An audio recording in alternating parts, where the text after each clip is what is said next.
الحمدللہ وحدہ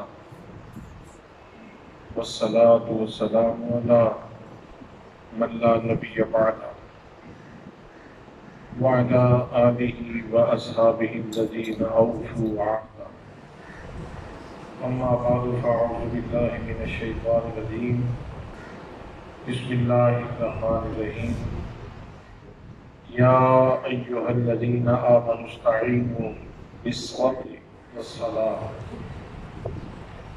وقال اللہ تعالی فی مقام آخر یا ایہا الذین آمنوا کتب علیکم الصیام کما کتب علی الذین من قبلکم لعلکم تتقون صدق اللہ مولانا العظیم وصدق رسولہ النبی الکریم الامین الرؤوف الرحیم الصلاة والسلام علیک یا سیدی یا رسول اللہ وعلی آلک واصحابک یا سیدی یا حبیب اللہ۔ مواجہ شریف کا تصور کرتے ہوئے اپنی آقا کے حضور درود و سلام کا نذرانہ پیش کیجیے۔ الصلاۃ والسلام علیک یا سیدی یا رسول اللہ وعلی آلک واصحابک یا سیدی یا رحمۃ للعالمین۔ رونق کی محفل، سیادت پناہی، مخدومی و معظمی جناب حضرت صاحبزادہ پیر سید طیب حسین شاہ صاحب دامت فیوزکم العالیہ،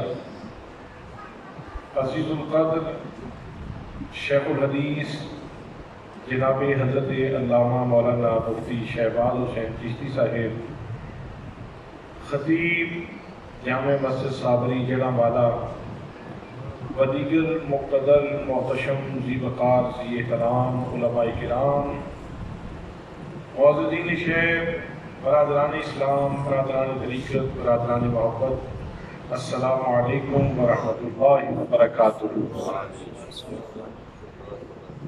ہماری انتہائی سعادت مندی ہے کہ عطا کریم نے ہمیں اپنے گھر میں حاضر ہونے کا، سجدہ بندگی کرنے کا اور اپنا ذکر کرنے کا شرف عطا فرمایا ہے۔ میں اکثر کہا کرتا ہوں، ایک فقیر بابا تھے، جب وہ مسجد میں آتے نماز پڑھنے کے لیے وضو کرتے تو وضو کرنے کے بعد وہ آسمان کی طرف سر اٹھا کے کہا کرتے تھے، اپنے پاؤں پہ چل کے کون تیرے دروازے پہ آتا ہے، یہ تو تیرا کرم ہے جو مجھے اٹھا لاتا ہے۔ سبحان اللہ۔ کتنے لوگ ایسے ہیں جو اس وقت بستر کے اوپر وہ مردے کی طرح پڑے ہیں، اور آپ لوگ اتنے سعید ہیں کہ آپ کو اللہ کریم نے اپنے گھر میں بلا لیا، الحمدللہ۔ اور ہماری یہ سعادت مندی ہے کہ صابری مسجد میں آج ہمیں صبح کا روحانی ناشتہ مل رہا ہے۔ اللہ کریم نے ہمارے جسم کی غذا کا بھی اہتمام کیا ہے اور ہماری روح کی غذا کا بھی اہتمام کیا ہے۔ یہ ہماری روح کا ناشتہ ہے، نماز ادا کی، اور اس کے بعد اب قرآن مقدس کا فیضان ہم ایک دوسرے تک پہنچا رہے ہیں۔ یہ حقیقت میں ہماری روح کا ناشتہ ہے، اور یہ ناشتہ یہ عام کسی دسترخوان سے نہیں مل رہا۔ حضرات محترم، باقی جتنی بھی قومیں تشریف لائیں، جتنے بھی لوگ پیدا ہوئے، تو ان کے لیے جو روح کا ناشتہ تھا وہ صحیفہ تختی کی صورت میں تھا، اور تختی سے لوگوں نے استفادہ کیا اور اپنی روح کی بالندگی کا اہتمام کیا۔ آپ حضرت ابراہیم علیہ السلام کو دیکھیں تو ان کے ماننے والے تختیوں کے اوپر سے استفادہ کرتے ہیں۔ جناب حضرت داؤد علیہ السلام کے ماننے والے زبور کی تختیوں سے استفادہ کرتے تھے اور روح کی غذا کا اہتمام کرتے تھے۔ جناب حضرت موسیٰ کلیم اللہ علیہ السلام کے ماننے والے وہ تورات کی تختیوں سے استفادہ کرتے تھے اور وہاں سے روح کی بالندگی کا اہتمام کرتے تھے۔ جناب عیسیٰ علیہ السلام کے ماننے والے وہ انجیل کی تختیوں سے استفادہ کر کے اپنے روحانی غذا کا اہتمام کرتے تھے، لیکن جب امت مصطفیٰ کی باری آتی ہے تو اللہ کا کرم اس طرح برستا ہے کہ اللہ کریم نے ہماری روحانی غذا یہ تختیوں کے اوپر نہیں رکھی، بلکہ فرمایا فَإِنَّهُ نَزَّلَهُ عَلَىٰ قَلْبِكَ، محبوب ہم نے آپ کی امت کا حصہ اور آپ کی امت کی روح کی غذا ہم نے آپ کے سینہ فیض گنجینہ پہ نازل کی۔ سبحان اللہ۔ آج آپ یہاں صابری مسجد میں بیٹھ کے ناشتہ کر رہے ہیں، لیکن حضرات محترم آپ کسی عام دسترخوان سے استفادہ نہیں کرتے ہیں، آپ سینہ مصطفیٰ سے استفادہ کر رہے ہیں۔ آپ کی روحوں کا تعلق سینہ مصطفیٰ سے جڑا ہوا ہے اور وہاں سے ہم اخذ فیض کر کے اپنی روحوں کو ترقی دے رہے ہیں۔ تو یہ اللہ کریم کی بارگاہ میں اس کا جتنا بھی شکر ادا کیا جائے یہ کم ہے۔ میرے دوستو، میرے بھائیوں، جب ہم قرآن مقدس کو جو ہماری روح کی غذا ہے جب ہم اس کو کھولتے ہیں تو وہاں ہمیں قرآن مقدس میں اللہ کریم 3 طرح سے انسانیت کو مخاطب کرتا ہوا نظر آتا ہے۔ ایک جگہ پہ عام و خاص سب کو جمع کر کے ارشاد ہوتا ہے یا ایھا الناس، ارے لوگو، یا ایھا الناس، اس میں اپنے بیگانے سب کو یاد کیا اور فرمایا یا ایھا الناس، ارے لوگو۔ ایک جگہ پہ فقط بیگانوں کو مخاطب کیا اور کہا یا ایھا الکافرون، اور یہ بات اپنے محبوب صلی اللہ علیہ وسلم کی زبان سے کہلوائی جاتی ہے۔ اور تیسرا وہ مقام ہے جو بہت خاص مقام ہے، بہت خاص مقام ہے، جہاں اللہ کریم نے عام لوگوں کو مخاطب نہیں کیا، جہاں اللہ کریم نے بیگانوں کو شامل نہیں کیا، اس میں اللہ کریم نے فقط اپنوں کو مخاطب کیا، اور وہ ارشاد ہے یا ایھا الذین آمنوا، اے صاحبان ایمان، اے ایمان کی دولت رکھنے والوں۔ حضرات محترم، یہ کتنا بڑا اعزاز ہے کہ پروردگار عالم مخاطب فرما رہا ہے اپنے حبیب صلی اللہ علیہ وسلم کا کلمہ پڑھنے والوں کو، اپنے نبی کے غلاموں کو اللہ کریم یاد فرما رہا ہے۔ اس کے اندر کتنی لذت ہے، اس کے اندر کتنی لطافت ہے، اس کے اندر کتنی نفاست ہے۔ اس کا حصہ تو ہر ایک کو اپنے ظرف کے مطابق ہی مل سکتا ہے۔ حضرات میں اس کی لذت آپ تک منتقل کرتے ہوئے حضرت ابراہیم خلیل اللہ علیہ السلام کا سہارا دینا چاہوں گا کہ اللہ کریم جب اپنے بندے کو مخاطب فرمائے اس کے لیے یہ کتنا بڑا اعزاز ہوتا ہے۔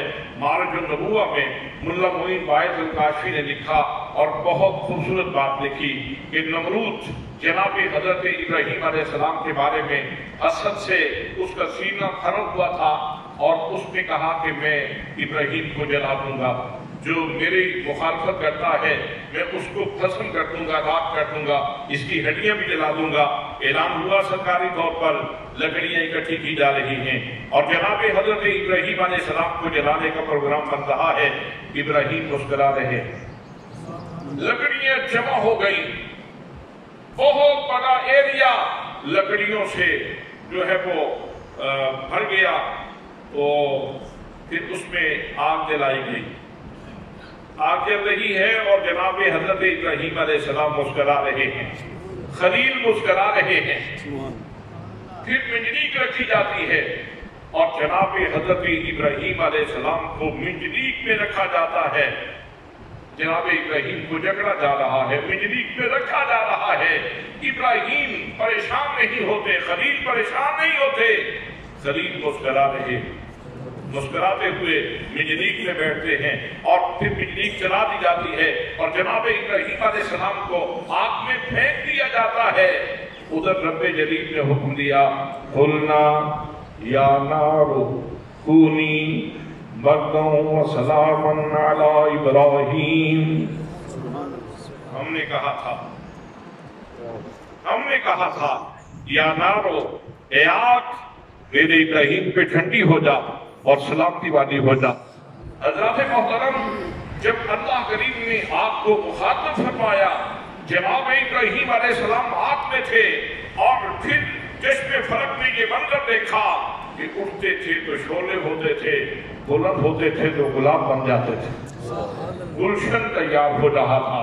جناب ابراہیم علیہ السلام درمیان میں ہے، لیکن جب اللہ کریم نے یا ناروں کے ساتھ آپ کو مخاطب کیا تو جناب ابراہیم علیہ السلام کی چیخ نکل گئی، ابراہیم علیہ السلام کی آنکھوں سے آنسو رواں ہو گئے، اور پروردگار عالم نے پوچھا میرے خلیل یہ کیا معاملہ ہے؟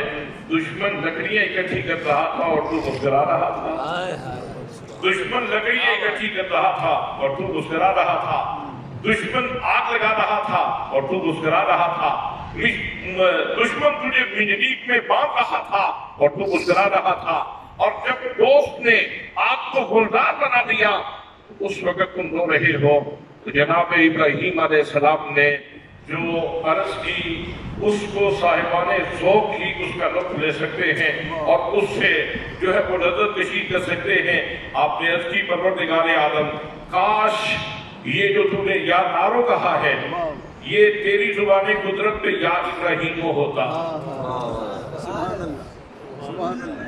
کاش یہ جو تم نے آگ کو یاد کیا ہے اور آگ کو اپنے تخاطب سے دباتا ہے، کاش کہ تیری زبان قدرت پہ یا نارو کی جگہ پہ یا ابراہیم ہوتا اور میں جل رہا ہوتا، تیرے خطاب کی لذت میں جل رہا ہوتا، میری رات بن رہی ہوتی اور میں تیرے خطاب کی لذت پا رہا ہوتا۔ اللہ کریم نے ارشاد فرمایا پیارے خلیل ہم نے اس سے پہلے آپ کو بھی تو یہ اعزاز نہیں بخشا، آج آپ کو بھی یہ اعزاز تیری وجہ سے بخشا ہے۔ حضرات محترم عرض یہ کرنا چاہتا ہوں کہ اللہ کریم جب اپنے بندے کو مخاطب فرمائے تو یہ بہت بڑے اعزاز کی بات ہے، اور اگر اعزاز کی بات نہ ہوتی، اگر لذت کی بات نہ ہوتی تو قرآن مقدس میں اللہ کریم اپنے حبیب اکبر و اشرف و انور کو یا ایھا المزمل کے ساتھ خطاب نہ فرماتا، یا ایھا المدثر کے ساتھ خطاب نہ فرماتا، یاسین کے ساتھ خطاب نہ فرماتا، یا ایھا الرسول کے ساتھ مخاطب نہ فرماتا، یا ایھا النبی کے ساتھ مخاطب نہ فرماتا، طٰہٰ کے ساتھ مخاطب نہ فرماتا۔ دوستان محترم اس میں کچھ لذت تو ہے، اس میں کچھ حکمت تو ہے، تبھی تو اللہ کریم دینے تو اصول زندگی تھے، دینا تو دستور زندگی تھا، دینا تو منشور حیات تھا، تو اس میں اپنے نبی کو ان پیار بھرے خطابات سے نوازنے کی وجہ ہی یہ ہے کہ محبوب قلبی طور پر راحت آشنا ہو جائے اور میرے خطاب کی لذت میں ڈوب جائے اور پھر میرا خطاب سنے۔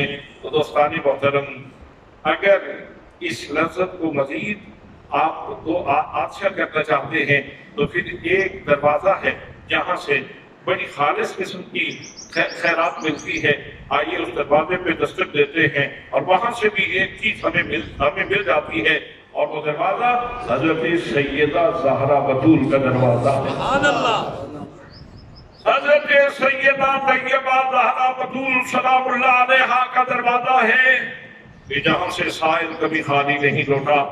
دروازے پہ دستک دی تو شہزادہ امام حسن مجتبیٰ رضی اللہ تعالیٰ عنہ آپ کے ہاتھوں سے خیرات نصیب ہو گئی۔ جب قرآن مقدس کی تلاوت فرماتے ہیں، جب قرآن مقدس کی تلاوت فرماتے ہیں تو جہاں یہ کلمات آتے ہیں یا ایھا الذین آمنوا تو آنکھوں سے برسات شروع ہو جاتی ہے، دل کی دھڑکنیں تیز ہو جاتی ہیں، آنکھیں سامن بادوں کی طرح برسنا شروع ہو جاتی ہیں۔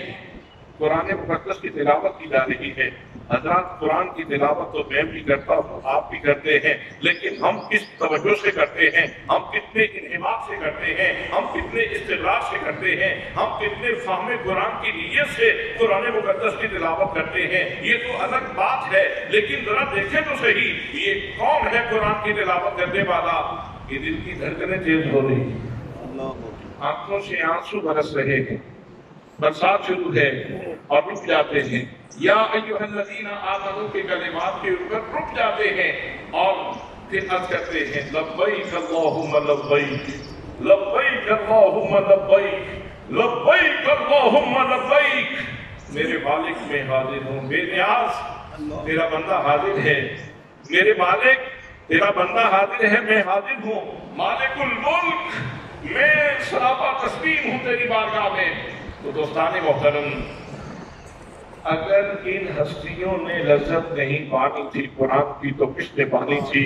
اس لیے کہ ان کو یہ فیضان مصطفیٰ صلی اللہ تعالیٰ علیہ وسلم کی گود سے ملا ہے۔ یہ حضور صلی اللہ تعالیٰ علیہ وسلم کی گود میں ہوتے تھے اور میرے آقا قرآن کی تلاوت کر رہے ہوتے تھے۔ یہ شیر خدا کی گود میں ہوتے تھے اور ادھر قرآن مقدس کی تلاوت ہوتی تھی۔ یہ حضرت سیدہ زہرا بطول کا دودھ پی رہے ہوتے تھے اور ادھر قرآن مقدس کی تلاوت جاری ہوتی تھی۔ اگر ان کو قرآن کی لذت نصیب نہیں ہے اور پھر کس کو قرآن کی لذت نصیب ہوگی؟ تو دوستان محترم، یہ جملہ بلا کا جملہ ہے اور اس کے اندر لذت کی اور مٹھاس کی دنیائیں آباد ہیں کہ اللہ کریم ارشاد فرماتا ہے یا ایھا الذین آمنو، اے صاحبان ایمان، اے صاحبان ایمان۔ اس جملے کے ساتھ ترجمہ کیا جاتا ہے، درست ہے، اس کے اوپر کوئی اعتراض وارد نہیں ہوتا، لیکن چونکہ لوگوں کے ایمانی درجات مختلف ہیں اور باطنی کیفیات مختلف ہیں، اس لیے اس کو ان لفظوں کے ساتھ بھی اس کا ترجمہ کیا جا سکتا ہے۔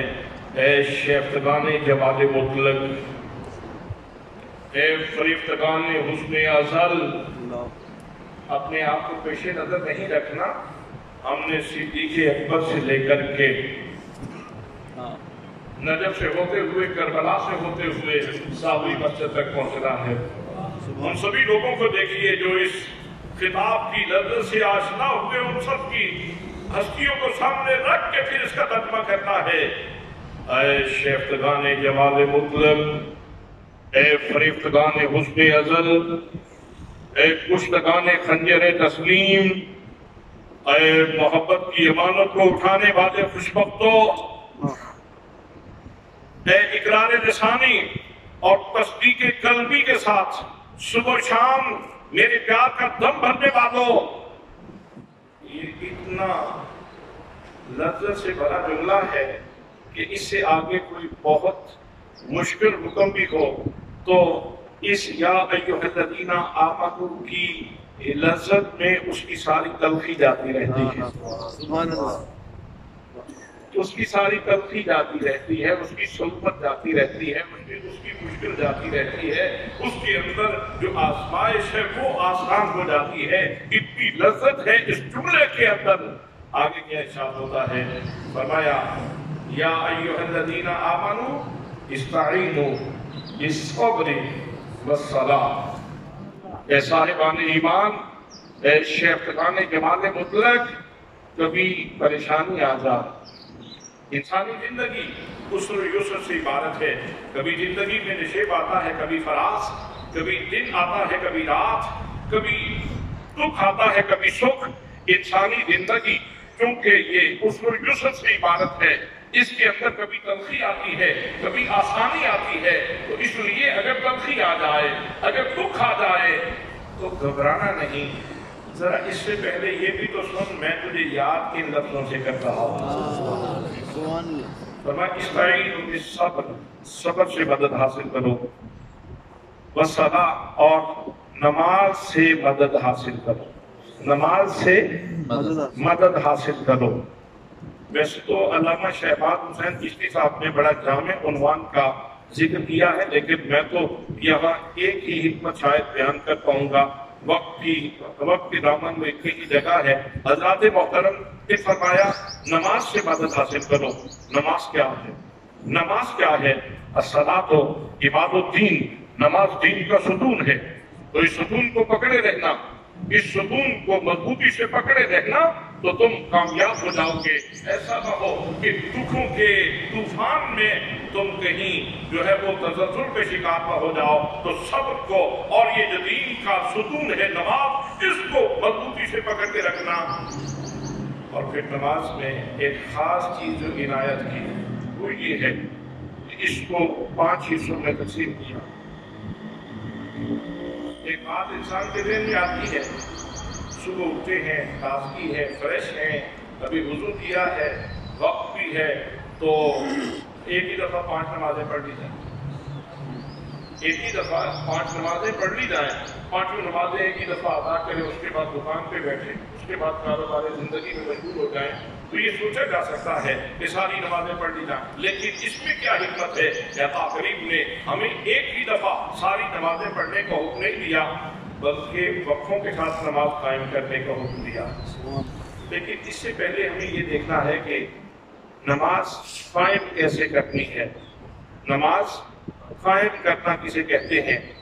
وہ یہ ہے ان تعبد اللہ کأنک تراہ،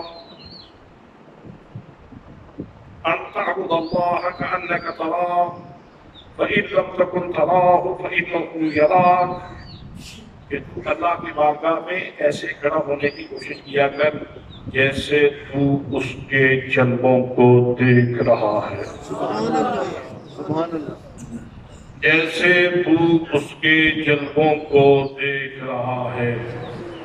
اگر کسی کو یہ سعادت نصیب ہو جائے کہ اس کی آنکھوں کی پتلیوں کا نور اللہ کی تجلیات میں گم ہو جائے، اس کے دکھ تو ویسے ہی اکارت۔ یہ جملہ فقط کہا نہیں، کئی لوگوں نے اس کا پریکٹیکل بھی کیا، کئی لوگ ایسے ہیں جنہوں نے اس کا پریکٹیکل بھی کیا ہے۔ انہی سے پوچھئے جن کے دروازے پہ تھوڑی دیر پہلے دستک دی تھی اور خیرات پائی تھی، انہی کے دروازے پہ پھر دستک دی دیئے، تو وہ کہتے ہیں پنڈلی میں تیر لگا ہوا ہے، ہڈی تک پہنچ چکا ہے، نکالتے ہیں، تکلیف ہوتی ہے، کہا جاتا ہے ان کو نماز پڑھنے دو، نماز شروع کرنے دو، تیر نکال لیتا، عذاب پھر تیر نکال لیا جاتا ہے، اسے پتہ بھی نہیں چلتا۔ نماز سے فارغ ہوتے ہیں تو فرماتے ہیں تیر نکال دیا گیا، ہاں جی نکال دیا گیا، فرماتے ہیں مجھے قسم ہے اس ذات کی جس کے قبضہ قدرت میں میری جان ہے، مجھے تو احساس بھی نہیں ہوا، مجھے تو احساس بھی نہیں ہوا۔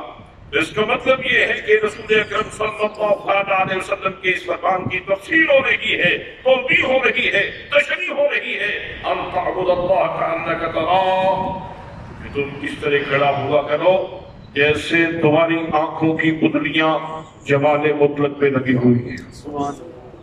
فَإِن لَمْ تَكُنْ تَرَاهُ، یہ مہربانی فرما دی ہمارے جیسے کم مایا لوگوں کے لیے، کمزور لوگوں کے لیے ارشاد فرما دیا، فرمایا فَإِن لَمْ تَكُنْ تَرَاهُ فَإِنَّهُ يَرَاكَ، اور اگر تم اتنی بلندی پہ نہیں جا سکتے تو کم از کم اتنا تصور تو رکھو کہ خدا بندے قدوس تمہیں دیکھ رہا ہے، خدا بندے قدوس تمہیں دیکھ رہا ہے۔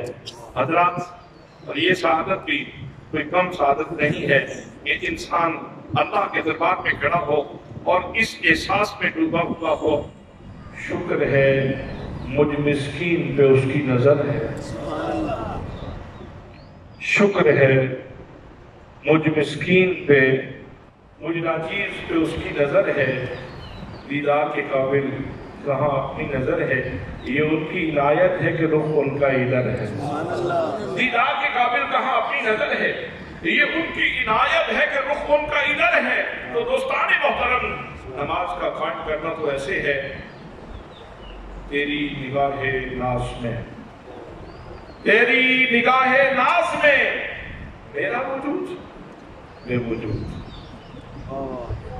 تیری نگاہ ناز میں میرا وجود، بے وجود، اور میری نگاہ شوق میں، میری نگاہ شوق میں تیرے سوا کوئی نہیں،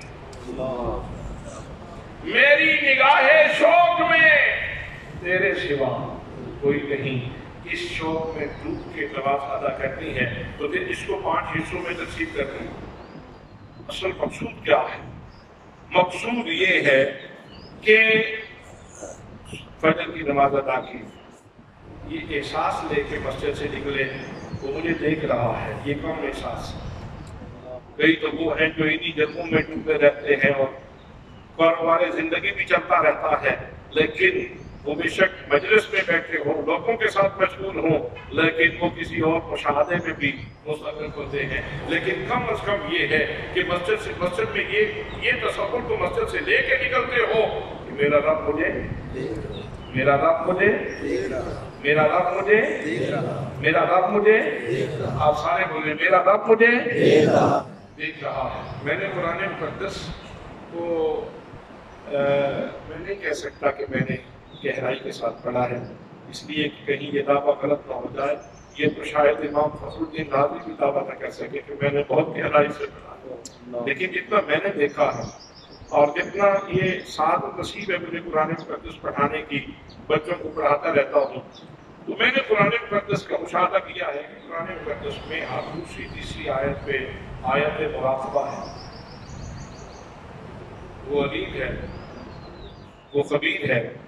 اللہ اپنے بارے میں ارشاد فرماتا ہے میں علیم ہوں، میں خبیر ہوں، میں سمیع ہوں، میں بصیر ہوں، میں شہید ہوں. وَنَحْنُ أَقْرَبُ إِلَيْهِ مِنْ حَبْلِ الْوَرِيدِ وَهُوَ مَعَكُمْ أَيْنَمَا كُنْتُمْ. تم جہاں بھی ہو تم ہماری نظر میں ہو، تم جہاں بھی ہو تم ہماری خبر میں ہو، تم جہاں بھی ہو اللہ تمہارا مشاہدہ کر رہا ہے. حضرات محترم اور دوسری آیت اس بات پہ جا کے ختم ہوتی ہے میرا رب مجھے دیکھ رہا ہے، میرے اعمال کا مشاہدہ کر رہا ہے.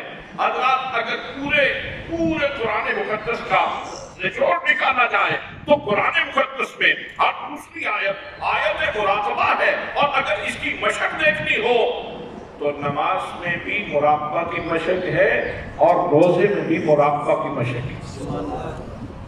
میرا رب مجھے دیکھ رہا ہے. فجر کی نماز ادا کی، ظہر تک تصور ذہن میں ہے کہ میرا رب مجھے دیکھ رہا ہے. پھر وضو کیا، پیشاں پیشاں اذان ہوئی ہے، مجھے کسی نے یاد کیا ہے، مجھے کسی نے یاد کیا ہے، مجھے جانا ہے اس لیے کہ میں اس کا بندہ ہوں اور مجھے خطرہ ہے کہ کہیں وہ رک نہ جائے، کہیں وہ رک نہ جائے. مجھے جلدی جانا ہے، مجھے بلا دیا گیا ہے، دوست آ گیا، ذرا بیٹھو تو صحیح 2 منٹ میری بات سنو. تمہاری بات بعد میں آ کے سنیں گے. مجھے بلاوا آ گیا، آیا ہے بلاوا مجھے دربار نبی سے، دربار نبی سے آنا ہے. اس لیے کہ اللہ نے درمیان میں واسطہ اپنے نبی کو کھڑا کیا ہے. صدا میری ہوگی، زبان تیری ہوگی، تیرے صحابہ کی زبان ہوگی. حضرات محترم تو عرض کر رہا ہوں کہ کشاں کشاں نماز کے لیے آ رہے.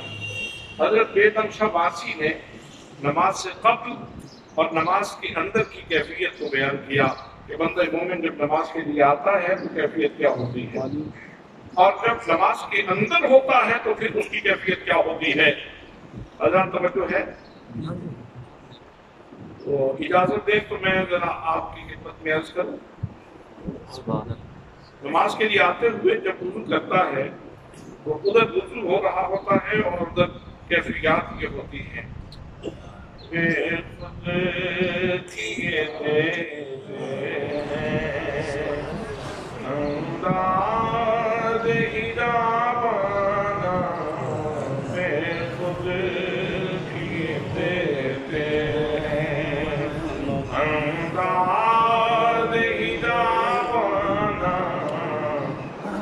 اور جب وضو کیا کھڑے ہو گئے آپ نے اللہ اکبر، تو پھر جیسے ہی نماز شروع کی تو مقام مشاہدہ کے اوپر فائز ہو گئے، مقام مشاہدہ کے اوپر فائز ہو گئے.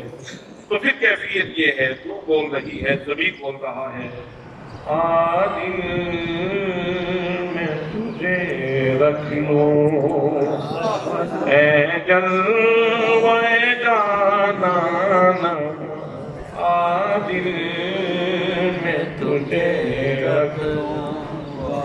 میں ہمت نہ کرتا، یہ بات کہنے کی ہمت نہ کرتا اگر میری نظر میں یہ فرمان نہ ہوتا. اللہ کریم کی یہ حدیث قدسی ہے، اللہ کا فرمان ہے میں زمین و آسمان میں نہیں سماتا، لیکن جب چاہتا ہوں تو بندہ مومن میں ڈیرا لگا، بندہ مومن کے دل میں ڈیرا لگا دیتا ہوں. اس لیے میں نے یہ جرات کی ہے کہ نماز کے اندر جب بندہ مومن آ کے کھڑا ہوتا ہے تو پھر کیفیت یہ ہوتی ہے دل میں تجھے رکھ لوں اے جلوہ جانانا میں خود کی دیتے ہیں. ایسے جلدی جلدی دروازہ کھولا، بے خود کیے دیتے ہیں انداز ہداوانا. دوڑ کے مسجد کی طرف آ رہا ہے جیسے کوئی بہت شدت سے کھینچ رہا ہو، اور دل کے ساتھ کسی نے ڈوری باندھی ہوئی ہو اور کوئی کھینچ رہا ہو، اور بندہ کہہ رہا ہو، اس کا ضمیر بول رہا ہو، روح بول رہی ہو، میں خود کیے دیتے ہیں انداز ہداوانا. نعرہ تکبیر، نعرہ رسالت، نعرہ رسالت، نعرہ حیدری، نعرہ غوثیہ، سیدی مرشدی، سیدی مرشدی. آستانہ علیہ بیرا شریف. دل میں تجھے رکھ لوں اے جلوہ جانانا، دل میں تجھے رکھ لوں. اگر یہ سعادت نصیب ہو جائے تو پھر یہ جو اکثر سوال رہتا ہے یہ وہ گاہک زیادہ آ گئے تھے اس لیے اٹھا نہیں گیا، بس وہ فلاں بندے نے روک لیا تھا کہ میں آ نہیں سکا. اگر یہ کیفیت نصیب ہو جائے گی تو پھر زمانے کی کوئی طاقت روک نہیں سکے گی. پھر دوڑتے ہوئے آؤ گے اور حاضری ہو جائے گی اور نماز ادا کی، اور نماز ادا کرنے کے بعد پھر یہ تصور پختگی سے لے کے جا رہے. سنتوں میں یہی تصور پکایا تھا، فرضوں میں یہی تصور پکایا تھا، اور پھر سنتوں میں یہی تصور پکایا تھا، اور پھر نفلوں میں یہی تصور پکایا تھا.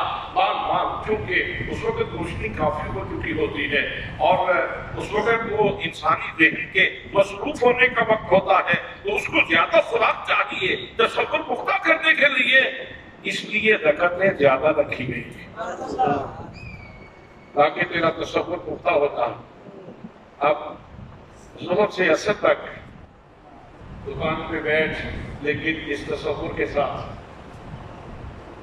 تنہا نہیں، وہ مجھے دیکھ رہا ہے، وہ مجھے دیکھ رہا ہے. اور جب یہ تصور لے کے کوئی دکان پہ بیٹھے گا، آپ کیا سمجھتے ہیں؟ ملامت کرے گا، دھوکہ دے گا، کام تولے گا. جب اس کے ذہن میں یہ بات بھی ہو کہ میں نے تو بس وسیلہ بنانا تھا، ایک ہیلا کرنا تھا، رزق کو دینے والا اللہ کریم. میرا کام تھا دکان پہ آ کے بیٹھنا، مالک میں کتابوں سے رزق مانگنے کے لیے نہیں آیا، میں تو اصل میں رزق کا سوالی تیری بارگاہ سے ہوں، کیونکہ تو نے حکم دیا ہے کہ وسیلہ تلاش کرو، تو اس لیے دکان کا وسیلہ بنا کے بیٹھا ہوں. رازق تو میرا تو ہے، رازق تو میرا تو ہے. حضرات جب اس تصور کے ساتھ نماز کا فیضان لے کر کے، نماز کا سبق لے کر کے، نماز کا میسج لے کر کے، نماز کا نور لے کر کے، نماز سے ہدایت لے کر کے جب بندہ جا کے دکان پہ بیٹھا، وہ مجھے دیکھ رہا ہے. یہی وہ چیز تھی جس نے عرب کے بدوؤں کو زمانے کا امام بنایا تھا. یہی وہ تحفہ تھا جو میرے آقا نے تقسیم کیا تھا اور سونا بنا دی تھی کائنات. اخلاقیات کے بگڑے ہوئے لوگ تھے لیکن ان کو کندن بنا دیا. سرکار دو عالم نور مجسم صلی اللہ علیہ وسلم نے وہ ایک بات آپ کو یاد ہے، بچے کو یاد ہے کہ ماں مدینے میں بیٹی سے کہہ رہی ہے بیٹا دودھ میں پانی ملا دو. کسی وقت کسی گھر کے کسی فرد سے نشان ہو سکتا ہے، وہ غلطی میں پڑ سکتا ہے، لیکن جب گھر سارے کا سارا سراپا نور ہو جائے، پورا نور ہو جائے، تو پھر پچھلے ہوئے کو سہارا دینے والے کئی مل جاتے ہیں. لیکن جس میں پورا گھرانہ ہی وہ شیطانی وسوسے کا شکار ہو جائے تو پھر اس کو سہارا دینے والا کون ہوگا؟ حضرات محترم، یہ انسانی وسوسے میں کسی وقت گھر کا کوئی فرد آ سکتا ہے